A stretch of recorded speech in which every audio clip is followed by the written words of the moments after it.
Bring the horns in.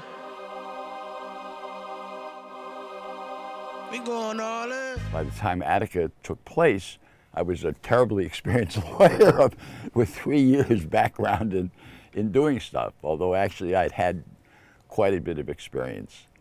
And I'm currently in private practice, and I was back then, more or less. And I got involved with the National Lawyers Guild and the Mass Defense Committee, and started representing people who were arrested for protesting, people who were involved in political activity and got arrested for it. And I was doing that for basically since a year after I got out of law school, that I was standing up in criminal court and handling cases, and saw the rise of all sorts of liberation movements.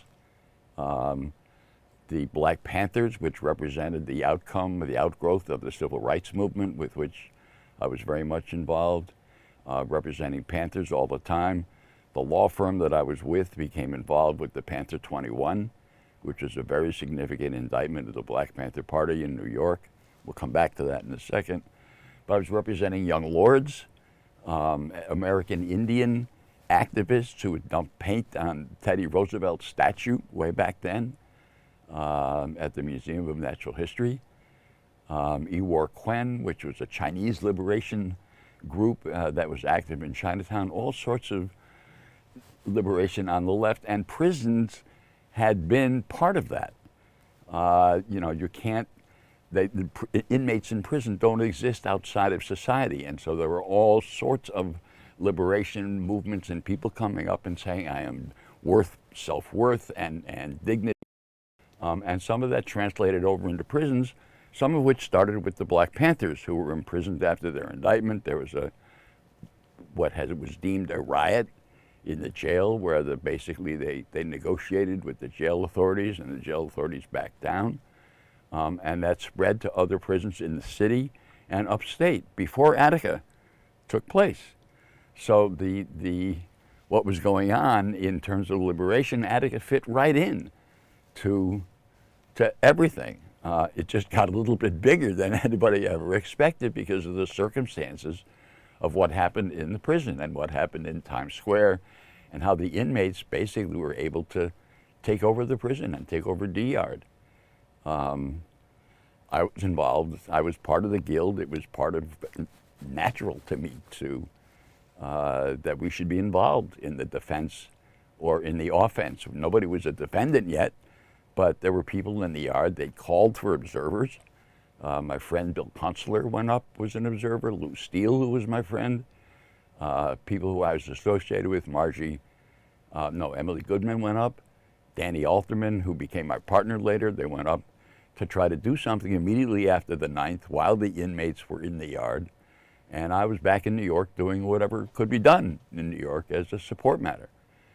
So that's the response. I then become president of the Lawyers Guild in New York City.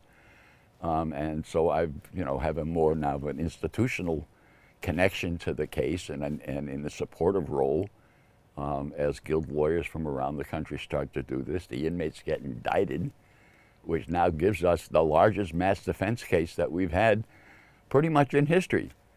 With 40 plus defendants and 40 plus indictments.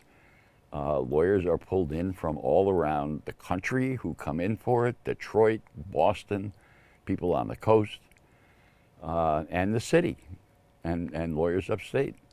And we lent as much support as we could to defending that, and the guild was trying to get a coordinator to handle the coordination, because if it's going to be a mass defense effort, even then I know back then from doing mass defense work that it needs to be coordinated. You need to treat it as a single case. You can't let them pick off individual cases.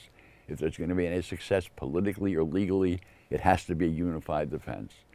And so the guild reached out. Eventually, I think we got a guy named Don Jelinek, an older lawyer who was willing to come east from the West Coast. And he started pulling together people who were volunteers, legal volunteers, to deal with the indictments. And they're mostly law students.